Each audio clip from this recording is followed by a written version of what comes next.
ইরানে ইসরায়েলি হামলার বিস্তারিত জানাতে আমাদের সঙ্গে স্টুডিওতে আছেন সহকর্মী আমিরুল ইসলাম আলী। সরাসরি যাচ্ছি তার কাছে। আলিশা, আপনাকে ধন্যবাদ। আপনি জেনে থাকবেন চলমান পরমাণু আলোচনার মধ্যেই কিন্তু ইসরায়েল ইরানের উপর জেট ও ড্রোন হামলা চালিয়েছে। এবং শুধু ইরানের কথা যদি আমি বলি, ইরানের পারমাণবিক এবং সামরিক স্থাপনা লক্ষ্য করে, বলতে গেলে তাদের পারমাণবিক এবং সামরিক মস্তিষ্ককে অকার্যকর করে দিতে প্রয়োজনীয় যা যা পদক্ষেপ ছিল ইসরায়েল কিন্তু তাই নিয়েছে। এবং একই সাথে তেহরান, ইস্পাহান, নাতো সব বেশ কিছু জায়গায় 11টি জায়গায় তারা হামলা চালিয়েছে এবং সামরিক এবং পারমাণবিক স্থাপনাগুলো লক্ষ্য করে। এই পরমাণু আলোচনার মধ্যে তাদের যে এই আক্রমণ, সেই আক্রমণকে তারা বলছে, ইসরায়েলের নেতানিয়াহু বলছেন যে তিনি চান না ইরান কোনোভাবেই পারমাণবিক সক্ষমতা অর্জন করুক। তো এই লক্ষ্যে তারা এভাবে হামলা চালিয়ে পারমাণবিক যত ভিত্তি আছে সেগুলোকে নড়বড়ে করে দেওয়া বা কার্যত ধ্বংস করে দেওয়ার চেষ্টা চালিয়ে গেছে। স্থানীয় সময় ভোর রাত 4টায় এই ঘটনাটি ঘটেছে এবং ইরানও কিন্তু পাল্টা আক্রমণ চালিয়েছে। এবং সবচেয়ে ভয়ানক যে বিষয়টি সেটি হচ্ছে মোসাদ তাদের সক্ষমতায়, অর্থাৎ মোসাদের কর্মদক্ষতায় তারা কিন্তু ইরানের বিমান প্রতিরক্ষা ব্যবস্থাকে পুরোপুরি অকার্যকর করে দিয়েছে, যার কারণে হামলাটি কিন্তু আরও ভয়াবহভাবে আক্রমণ চালাতে সক্ষম হয়েছে। আপনি জেনে থাকবেন যে নেতানিয়াহুর পক্ষ থেকে দাবি করা হয়েছে যে ইউরেনিয়াম মজুত করেছে ইরান, যা দিয়ে 15টি পারমাণবিক বোমা প্রস্তুত করা সম্ভব, এবং 20,000 ক্ষেপণাস্ত্র তৈরির পরিকল্পনা করছে ইরান, এমন কথাও কিন্তু নেতানিয়াহুর পক্ষ থেকে দাবি করা হয়েছে। এবং সেই পরিকল্পনাগুলো ভণ্ডুল করে দিতেই মূলত তারা হামলা চালিয়েছে, এমনটি দাবি তাদের।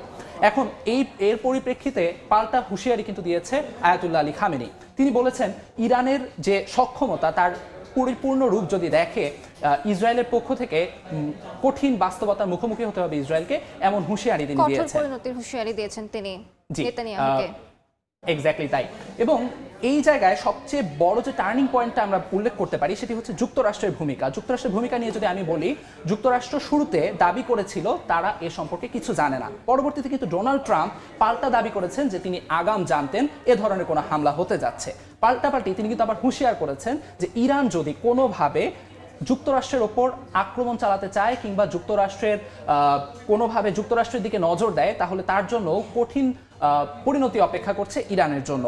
এই যে পাল্টাপাল্টি হামলা, হুমকি, সবকিছু মিলিয়ে অবস্থা, মধ্যপ্রাচ্যের ভূ রাজনৈতিক অবস্থা কোন দিকে যেতে যাচ্ছে সে বিষয়ে আলোচনার জন্য আমরা এই মুহূর্তে আন্তর্জাতিক সম্পর্ক বিশ্লেষক জনাব সিরাজুল ইসলামকে আমাদের সঙ্গে যুক্ত করতে চাচ্ছি। স্যার, আপনি কি শুনতে পাচ্ছেন আমাকে? জি, আমি শুনছি। আপনার কাছে আমরা সরাসরি যে বিষয়টি নিয়ে আলোকপাত করতে চাই সেটি হলো এই যে চলমান পরমাণু আলোচনা, তার মধ্যেই হঠাৎ করে আকস্মিকভাবে ইসরায়েল ইরানের ওপর যে হামলাটি চালালো, তার পুরোপুরি প্রভাবটা ঠিক কোন জায়গায় গিয়ে ঠেকবে বলে আপনি মনে করছেন? ধন্যবাদ আপনাকে। আমেরিকার সাথে যখন ইরানের পরমাণু আলোচনা চলছিল এবং সম্ভবত 6 দফা বৈঠক হয়েছে ওমানের রাজধানী মাস্কাটে, এবং ওমানের মধ্যস্থতায় মূলত আলোচনাগুলো ছিল পরোক্ষ আলোচনা, ইনডাইরেক্ট আলোচনা। ইরান এবং আমেরিকার কর্মকর্তারা সরাসরি কোনো আলোচনায় বসছিলেন না। ইরানের যে কথা সেগুলো ওমানের কর্মকর্তাদের কাছে বলছিলেন, এবার ওমানের কর্মকর্তারা আমেরিকার কর্মকর্তাদের কাছে বলছিলেন। আমেরিকার কর্মকর্তারা যা বলছিলেন সেগুলো আবার ওমানের কর্মকর্তারা ইরানি কর্মকর্তাদের কাছে পৌঁছে দিচ্ছিলেন। এইভাবে ইনডাইরেক্ট একটা আলোচনা চলছিল এবং 6 দফা আলোচনা হয়েছে। পরবর্তী আলোচনা আগামীকাল সম্ভবত শনিবার মনে হয় নির্ধারিত ছিল। তো এর ভিতরে ইসরায়েল ইরানে হামলা চালিয়ে বসলো এবং এই হামলাটা চালিয়েছে ইসরায়েল আমেরিকাকে বলে কয়ে। কিন্তু যতই ডোনাল্ড ট্রাম্প বলুক বা মার্কিন প্রশাসন বলুক, তারা জানে না ব্যাপারটা, তারা জানে। এবং ডোনাল্ড ট্রাম্প কিন্তু ব্যাপার বলেই ফেলেছেন যে বিষয়টা তিনি জানতেন, এবং মার্কিন কর্মকর্তাদের পক্ষ থেকে পরিষ্কার করেই বলা হচ্ছে যে ইসরায়েল আমেরিকাকে এই কথা বলে কনভিন্স করেছে যে ইসরায়েলের নিজের নিরাপত্তার স্বার্থে ইরানে হামলা চালানো জরুরি।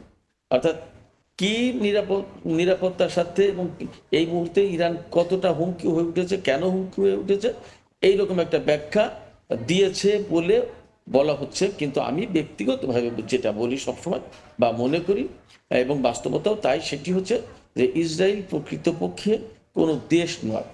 ইসরায়েল হচ্ছে আমেরিকার সিম্পলি একটা ঘাঁটি মধ্যপ্রাচ্যে। আমেরিকার যত স্বার্থ আছে সেই স্বার্থ দেখভাল করার একটা ঘাঁটি হচ্ছে ইসরায়েল। কিন্তু সরাসরি ঘাঁটি হিসেবে যদি আমরা এটিকে জেনেছি পরিচয় দেওয়া হতো। ইরানের পক্ষ থেকেও কিন্তু পাল্টা হুঁশিয়ারি করা হয়েছে যে কঠিন পরিণতি মুখোমুখি হতে হবে ইসরায়েলকে।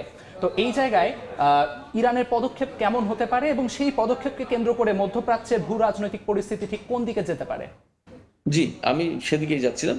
তো ইসরায়েল যেহেতু আমেরিকার একটা ঘাঁটি, সেই ঘাঁটিকে রক্ষা করার দায় দায়িত্ব আমেরিকার ঘাড়েই, এটা আমরা মোটামুটি পরিষ্কার করতে পারি, বলতে পারি।